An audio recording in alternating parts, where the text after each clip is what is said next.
एक दफ़ा का जिक्र है, भारत के गांव हमेशपुर में नायरा अपनी मां जेनिफर के साथ रहा करती थी। नायरा अपनी मां की लाडली बेटी थी।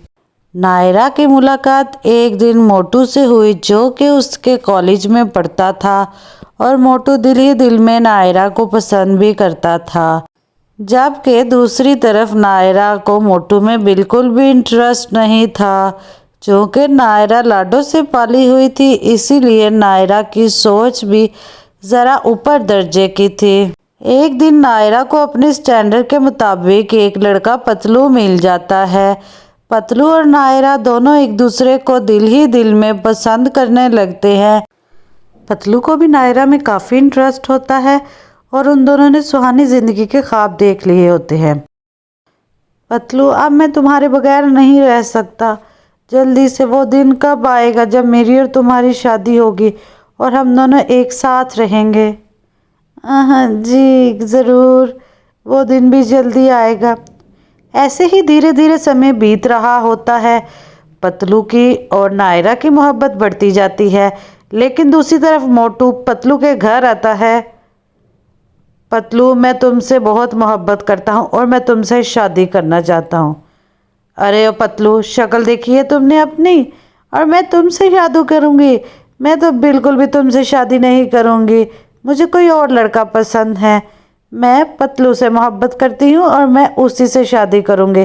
तुम्हें मैंने सिर्फ अपना एक दोस्त बस समझा था और तुम्हारी सोच किधर चली गई है? बिल्कुल भी ऐसा मुमकिन नहीं है, ऐसा नहीं हो सकता। तुम यहाँ से जा सकते हो, और हाँ, मेरी शादी में ज़रूर आना। मैं बहुत जल्द पतलू से शादी करने जा रही हूँ। नायरा, मैंने तुमसे मोहब्बत की है, तुम ऐसे मेरा दिल कैसे तोड़ सकती हो? कैसे मुझे इस तरह छोड़ सकती हो? ऐसे ही धीरे धीरे समय बीत रहा होता है और बीतते हुए समय के साथ पतलू नायरा की मां जेनिफर से उसका हाथ मांगता है। दोनों की शादी तय हो जाती है और दोनों खुशी खुशी से शादी कर लेते हैं। नायरा और पतलू अपनी शादी पर बहुत खुश होते हैं। दोनों बहुत ही खूबसूरत लग रहे होते हैं। जी तो दोस्तों, ऐसे ही धीरे धीरे समय बीत रहा होता है। पतलू और नायरा बहुत खुशी की ज़िंदगी गुजार रखते हैं कि एक दिन ऐसा हादसा पेश आता है।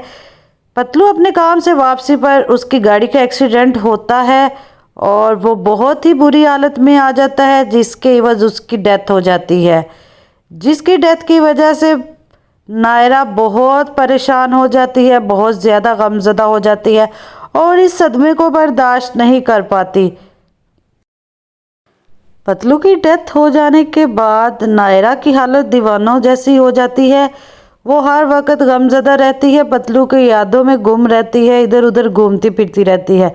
इसी तरह एक दिन उसको रास्ते में मोटू मिल जाता है। अरे नायरा, बहुत अच्छा हुआ तुम मुझे रास्ते में ही मिल गई। मैं बहुत दिनों से तुम्हारे बारे में सोच रहा था। अभी कुछ ही दिन पहले मैं गांव में वापस आया हूँ। बहुत सारा पैसा कमा कर लाया हूँ और बहुत अच्छा स्टेटस हो गया है। माता जी, मुझे बहुत अफसोस हुआ, नायरा के पहले हस्बैंड की डेथ हो गई है, लेकिन अब मैं नायरा से शादी करूँगा। अरे बेटा, ये तो बहुत अच्छी बात है। अब तो नायरा बहुत परेशान रहती है, उसका भी दिल बहल जाएगा। इस तरह नायरा की माँ मोटू के साथ नायरा की शादी कर देती है और दोनों हंसी खुशी ज़िंदगी बसर करते हैं। जी तो दोस्तों, कैसी लगी आपको ये कहानी? अगर अच्छी लगी तो must like, share and subscribe it.